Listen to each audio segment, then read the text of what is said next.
about guitar setup.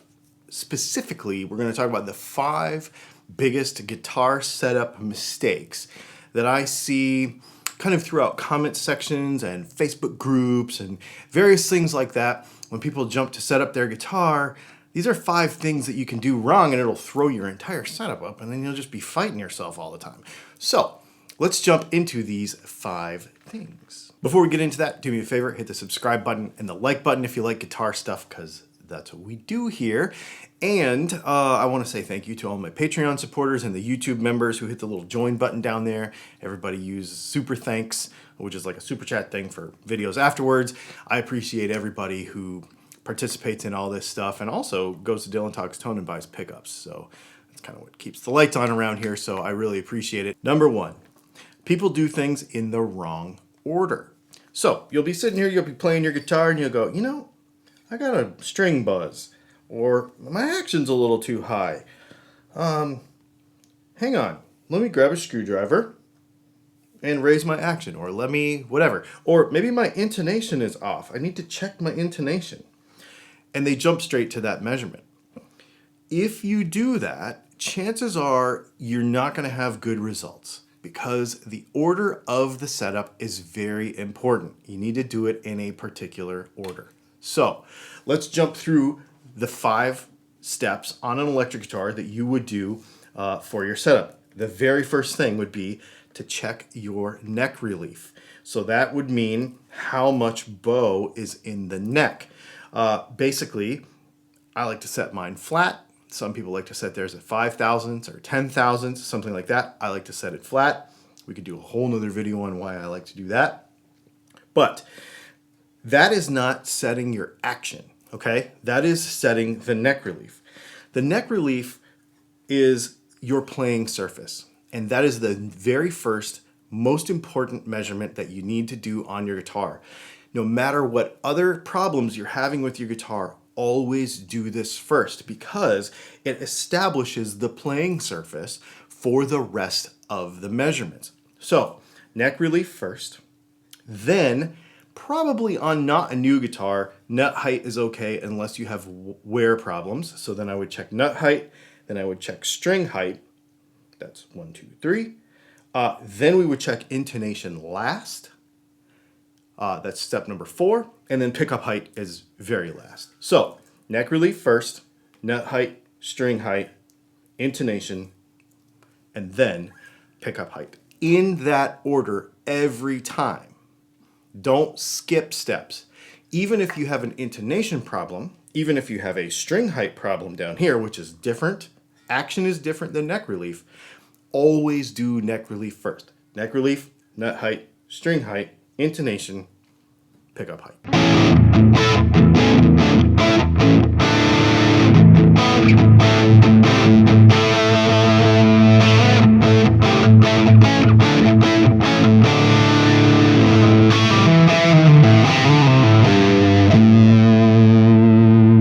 Number 2, we need to look at the entire setup of the guitar holistically. Well, what does that mean? That means that all of the aspects of your guitar setup act off of one another, and so not one aspect of the guitar can be changed without affecting the other ones.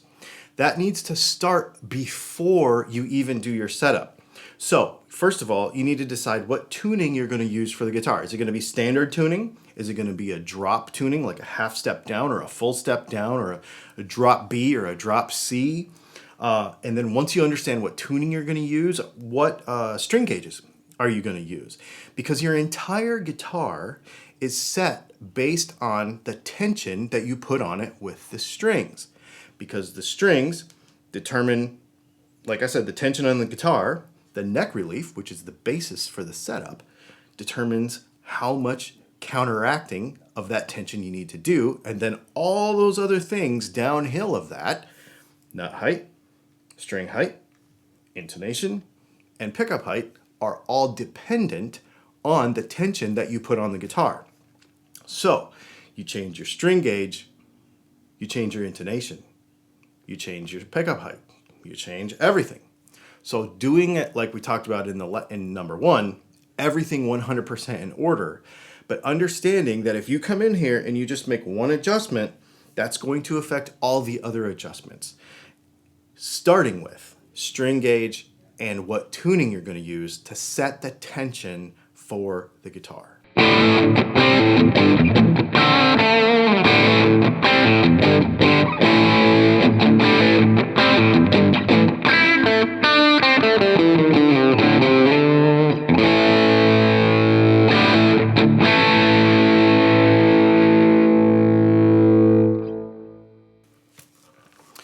Number 3, making too big of adjustments. When we are working on our guitar, we're only talking about thousandths of an inch. When you think about all of the measurements that we're doing on the guitar, okay? When we talk about neck relief, some folks like to use 5/1000ths of an inch, 10/1000ths of an inch. That's literally half the diameter of an E string is 5/1000ths of an inch.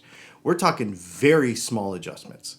So when we're adjusting our truss rod, that's literally meaning eighth of a turn, quarter of a turn at the very most, many times, okay? So very, very small adjustments. When we talk about doing our string height adjustments, we're only talking about, a couple of thousandths of an inch up and down, right? When we do our intonation, this is one where folks really end up overdoing it.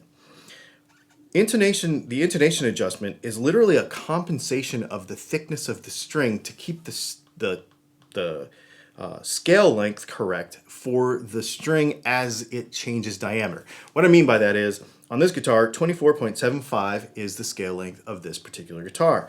Then the B string has to move back just a little bit to maintain that effective scale length because the string's a little thicker. And then the G string needs to go back, but we're only talking a couple thousandths of an inch between those two measurements. We're only talking about a little bit. I see so many times folks say, I ran out of screw adjustment on my intonation. That should not be possible. And the reason you do that is we go back to some of our other adjustments on the guitar. You're not doing it in the right order. If you end up doing that, go back to the beginning, start with your neck relief, start completely over. Because on a factory-built guitar, now if you put this guitar yourself together with a bunch of random parts, it's possible that you have a parts mismatch and you would end up with some sort of issue here. However, if it is a factory-built guitar, if you just go buy a Les Paul or a Strat or even a very inexpensive guitar, that should be figured out from the factory. And as long as it's normal, then you really should never, ever run out of adjustment on any of the adjustments on your guitar. If you do, there's a problem somewhere else in the setup. And that's why we need to go back to this holistic approach of looking at the entire setup as one huge thing that all interacts off of each other. So if you run out of adjustment anywhere, there's a problem somewhere else. Start over completely on your setup with your neck relief, then your nut height, then your string height, then your intonation, then your pickup height. Get that into your head, that order of operations.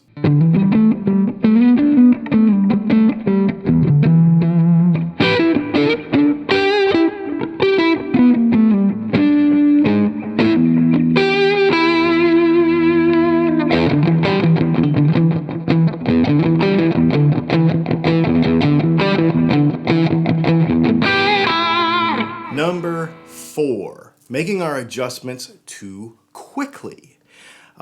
So this really falls into a couple of different categories. One is when you get a new guitar and it just shows up at your house. We've all seen the sticker on the box that says, don't open the guitar for 24 hours. A lot of times that has to do more with finish than anything else. But if you live in an opposite climate from where the guitar was shipped from, it might take a couple of days for that guitar to kind of settle down.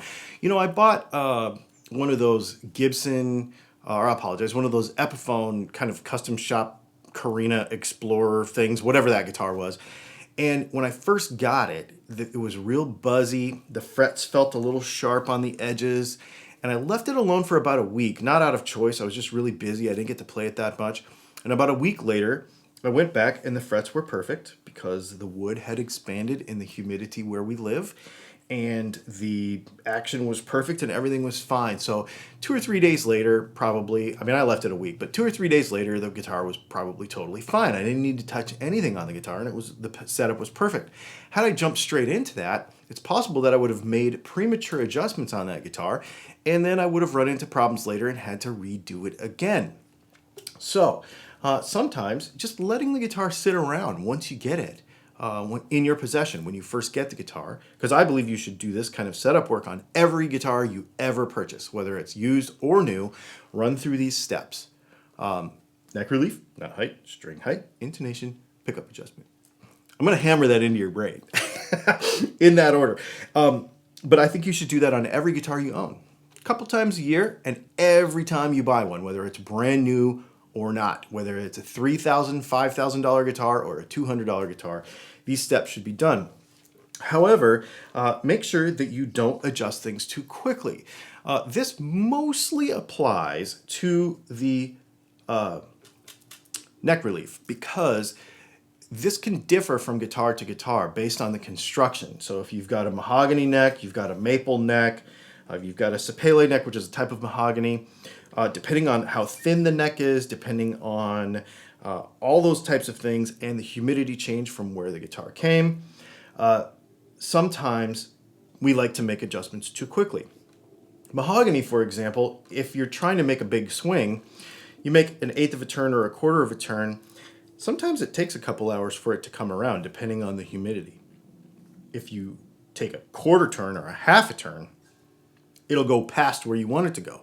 It might kind of continue to move, if you will. Some neck constructions will do this, and it just kind of depends on the construction of the particular guitar. Maple's usually pretty stable. Roasted maple's very stable. But I've seen it with some mahoganies where if you move it too much at a time, it'll continue to swing the wrong way. And so just small adjustments. Eighth of a turn, quarter of a turn at the most. Let it sit around for a little bit, maybe play it a little bit, and kind of help it move around. But make those adjustments very, very slowly and in slow, deliberate increments. Don't take big swings at any of these adjustments because remember, a couple thousandths of an inch. All of the measurements on the guitar are literally less than half of the thickness of your guitar pick. So we're talking about very small adjustments, so don't overdo it too quickly.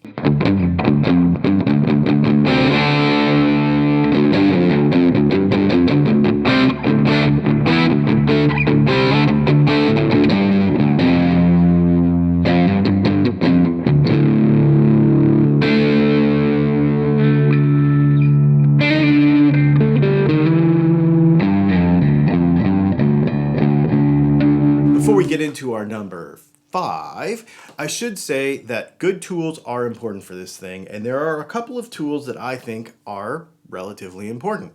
A nut height gauge is not critical, but man, it makes your string height and your nut height a lot easier and a lot more accurate. And what else? A good set of setup wrenches. So I'll leave a link in the description to a couple of StewMac tools that are not expensive. I know everybody thinks StewMac tools are so expensive, but they're not that bad, and they're actually been coming down in price, and they have lifetime warranties on them. So if you ever wear them out, you just get a new one. I'll leave a link to those in the description. If you use those links, it does help out the channel. They are affiliate links, so just so you know. And if you have further questions about setup stuff, put it in the comments because if there's a problem, let's say there's a thing that you've done forever and you maybe you have a problem with a particular type or step in this setup, let me know in the comments and maybe we'll dive more deeply into that in a future video. You know what I mean? So, because some people are really overwhelmed with guitar setup and it's really not that big a deal. We're only moving a couple of thousandths of an inch on every one of these things, but let's dive into it. If you have something that you get hung up on, get in the comments and let me know. Or if you could add to this list somehow that you've seen mistakes, please put those in the comments as well, and we'll chat about them in a future video. Let's get on to number 5. Do not be too picky. We're only talking about thousandths of an inch here. A lot of people get really hung up on guitar setups. A lot of people will say, I can only play a particular neck profile. I can only play a particular fret height. I can only play a particular string gauge. I can only play, like, whatever. And then when they go to get their set, I can only play this low of an action, or this is action's too high. They'll pick up somebody else's guitar or a guitar and a guitar. This action's too high. Well, we're only talking about thousandths of an inch here. Our hands are actually not that accurate when it comes to understanding this. You could change fretboard radius, for example, from 9.5 to 10, and nobody would be able to tell the difference. You could go from 10 to 12, and nobody would be able to tell the difference. It's only like a thousandth of an inch when you look at this. We could do a whole nother video on radius of a fretboard. But what I'm getting at here is, instead of worrying about every thousandth of an inch, understand the overall feel of the guitar that you want to have as a player. This can change based on various things. The fret height, how tall your frets are, the radius of the fretboard, the thickness of the neck. So every guitar that you own may be set up a little bit differently, because the collective thickness of the neck from the top of the string to the back of the neck is different if your frets are smaller, if your radius of your fretboard is different, if your thickness of your neck is different. All of these things can change. So don't be super picky and say, I need to have a particular X, Y, Z measurement on all of my guitars. Don't do that, because, for example, the guitars that you've seen me play throughout this video all have varying types of construction.